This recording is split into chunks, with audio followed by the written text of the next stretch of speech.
My fiancée demanded a $47,000 wedding and years of debt. I canceled everything. She called me cheap and hunted rich men. But when she found them, she did the same thing, and they all ran. Now I bought an $85K cabin in cash, and she's still alone chasing her perfect prince. I'm 31 years old.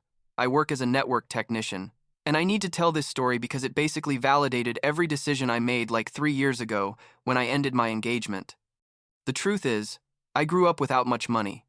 I mean, my parents worked hard, but we were that kind of class where everything was saved, repaired instead of replaced, and where going into debt was basically a mortal sin. My father worked in construction, and my mother was an administrative assistant at an elementary school, and I remember perfectly how they would sit down every Sunday night with their bank statements and an old calculator, planning every penny. We never had fancy vacations or new cars, but we also never had debt collectors calling at the door. You know what I mean? That lifestyle stuck with me. And when I started working at 22 after finishing my technical certification, I followed the exact same pattern. I saved 30% of every paycheck, lived in a modest apartment, and drove a 2012 Honda Civic. At that I bought secondhand, but that worked perfectly. I met Vanessa when I was like 26 at a party. My friend Derek threw to celebrate that he'd bought his first house. She was there with some friends, worked in marketing for a mid-sized company in the city, and honestly, she caught my attention right away because she seemed normal. You know, she wasn't one of those girls constantly taking selfies or talking about designer brands. We talked all night about Netflix shows, about how we both hated city traffic, and she even told me she liked fishing because her grandfather used to take her when she was a kid. I thought, perfect. This girl understands what real life is. We started dating, and for the first 2 years everything was amazing, like we'd stay at my apartment watching movies instead of going out to expensive restaurants. I taught her how to change her car's oil. She cooked these simple but delicious dinners, and when I took her to meet my parents, she fit right in because she wasn't pretentious or anything like that. I decided to propose after those 2 years because I genuinely thought we'd found that compatibility my parents had, where both were on the same page about what mattered in life.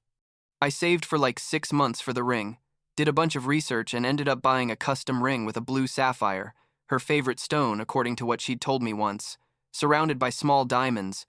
I spent like $2,500, which was a reasonable amount for me without having to go into debt. I proposed at the same lake where we'd gone fishing on our third date. It was a perfect moment. She cried and said yes immediately, and I thought everything was going to keep being this simple and genuine.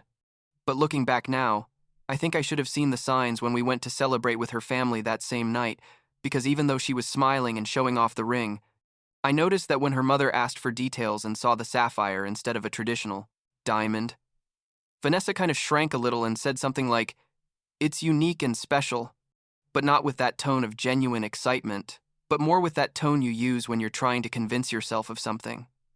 Wedding planning started out fine during the first few weeks.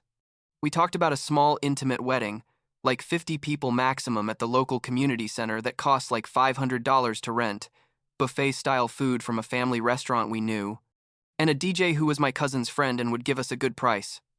I calculated we could throw a really nice wedding for about $8,000 to $10,000, which was money we had saved between the two of us without touching our emergency fund. But then the conversations with her family started, and everything literally changed overnight. Suddenly the guest list grew from 50 to 150, then to 200 people because, according to her mother, they couldn't not invite her father's second cousin, who lives in another state, and who Vanessa had seen maybe twice in her life. And then came the venue thing. Vanessa started sending me links to these ridiculously expensive event halls. We're talking about places that cost $15,000 just to rent, not including anything else. I told her, "Vanessa, this doesn't make sense. This isn't us." And she responded with this tone I'd never heard before. "Nathan, it's our special day. We only get married once. We can't do it in a community center that smells like yoga classes and AA meetings." I was like, "What?" Because 2 months earlier, she herself had said the community center was perfect and cozy. But I kept giving in little by little because, I don't know. I guess I thought that maybe she was right, that it was an important day, and that we could stretch the budget a bit. I accepted the more expensive venue. Then came the demand for plated dinner service instead of the buffet because apparently buffets are tacky. Then we needed a live band instead of the DJ because live music is more elegant. And then, suddenly, we needed a professional wedding planner who charged $5,000 because Vanessa was too stressed to coordinate everything herself. One day I came home from work. It was like a normal Tuesday, and I found Vanessa on the living room computer, searching Google for how to upgrade an engagement ring. Literally, those were the words in the search bar. I asked her what she was doing and she got super defensive. Said she was just browsing, that one of her friends had mentioned something about it. But I knew she was lying because she turned red and closed the laptop quickly. That night we had our first real fight. I told her that if the ring wasn't enough for her, then maybe I wasn't enough either. And she cried and swore that she loved the ring. That I don't know what was wrong with me. That I was being paranoid and ruining everything with my insecurities. I felt bad and hugged her and believed her.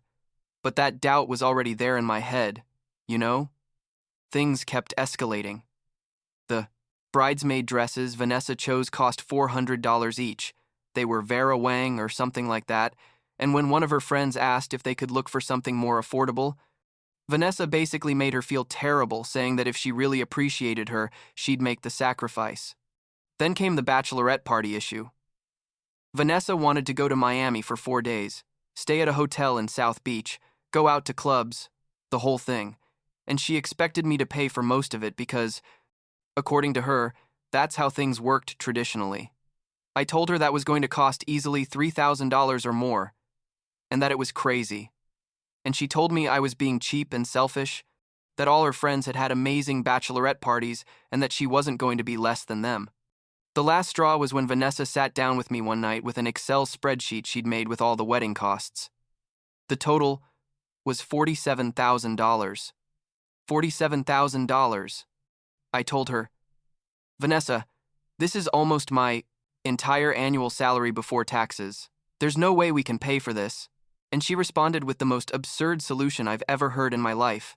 She said we could take out a personal loan. I stared at her like she'd grown a second head. I told her there was no way we were going to start our marriage with a debt of almost $50,000 for a one-day party, and she got angry. Told me I was being dramatic, that everyone did it, that her cousins had taken out loans for their weddings and they were fine. I tried to reason with her. I showed her loan calculators. I explained how much we'd pay in interest, how it would take us years to pay off that debt, how it would affect our ability to buy a house or have children, but it was like talking to a wall. She wasn't the girl I'd met at Derek's party anymore. Or maybe she'd always been this person and I just hadn't seen it because we'd never been in a situation where money became the central issue. I tried to compromise. I proposed having a smaller but elegant wedding, spending about $20,000 that we could pay with our savings, but she flatly refused. Said she'd already promised certain things to her family and friends and that she wasn't going to look like a failure. Things got really ugly when Vanessa involved my family. My sister Jessica, who had always been more aspirational than me, suddenly started calling me to tell me I was being unfair to Vanessa, that women dreamed about their wedding day, their whole lives, and that I was being selfish by denying her that. Even my parents received calls from Vanessa's parents trying to convince them to talk to me, but my parents supported me completely. My father told me, "Son, if you start your marriage with a debt that big, you're going to be resentful for years, and resentment is poison for any relationship." The defining moment came when Vanessa's parents invited me to dinner at their house. I thought it was going to be a normal dinner, but it turned out to be basically an ambush. Her father, who worked as a manager at an insurance company and had always been kind of intimidating, got all authoritative with me, told me that a real man does whatever it takes to make his woman happy, that if I really loved his daughter, I'd find a way to give her the wedding she deserved. Her mother was there backing him up, saying things like, I came from a different background, but that I needed to adapt and understand that expectations were different in their family. Vanessa was sitting there saying nothing, literally letting her parents attack me, and that hurt more than anything they'd said. I stayed quiet for a moment, like I took a deep breath, and then I told them in the calmest voice I could, with all due respect, I'm not going into debt for a wedding. I'm not going to compromise my financial future for a one-day party, and if that makes me a bad man or a bad husband in your eyes, then maybe Vanessa should marry someone else. Vanessa got up from the table crying, ran to her room, and her parents stared at me with that look of shock and fury. Her father told me to get out of his house, and I left. Drove back to my apartment with my hands shaking on the steering wheel because I knew it was all over, but I still didn't want to fully accept it. Vanessa called me the next day. I was hoping it would be to apologize or at least to talk about things rationally, but no. She called to tell me she'd been thinking, and that maybe we had values that were too different, that she needed a partner who was willing to invest in her happiness, and that she felt like I'd never really valued her. I told her that if by valuing her she meant going unnecessarily into debt, then she was right, that I wasn't going to do it, and she responded that then there was no point in moving forward. We ended it there, over the phone.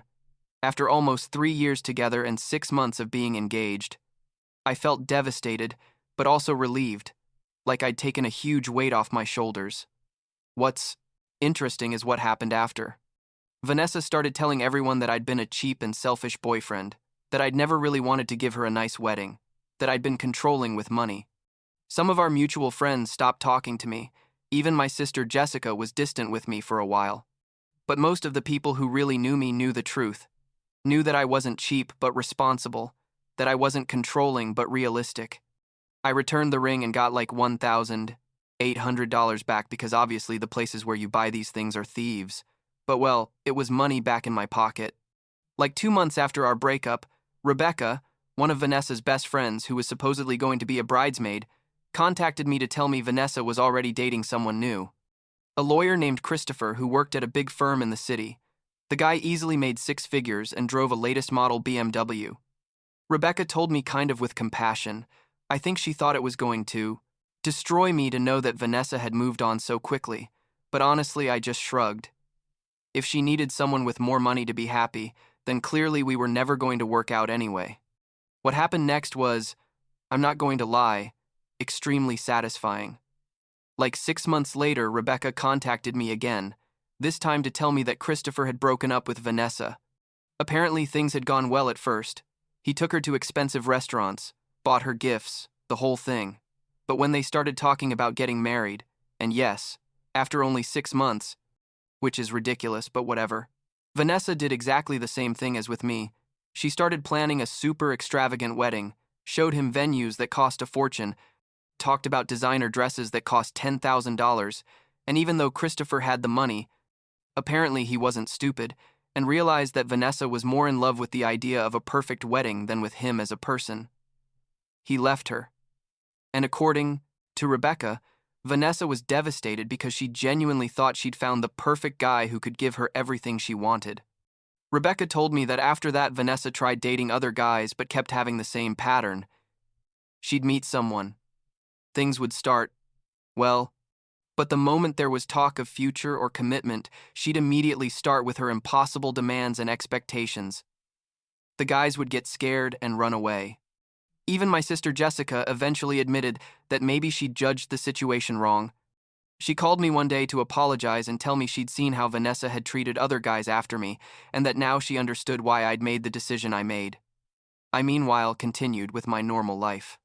I kept saving money, kept working hard, and like a year ago, I bought a small cabin near a lake 2 hours from the city. It's nothing fancy, but it's mine. It's completely paid off, and I can go on weekends to fish and disconnect from everything. I bought it for $85,000 in cash because I'd been saving disciplinedly all this time, and when I signed the papers, I felt prouder of myself than at any other moment in my life.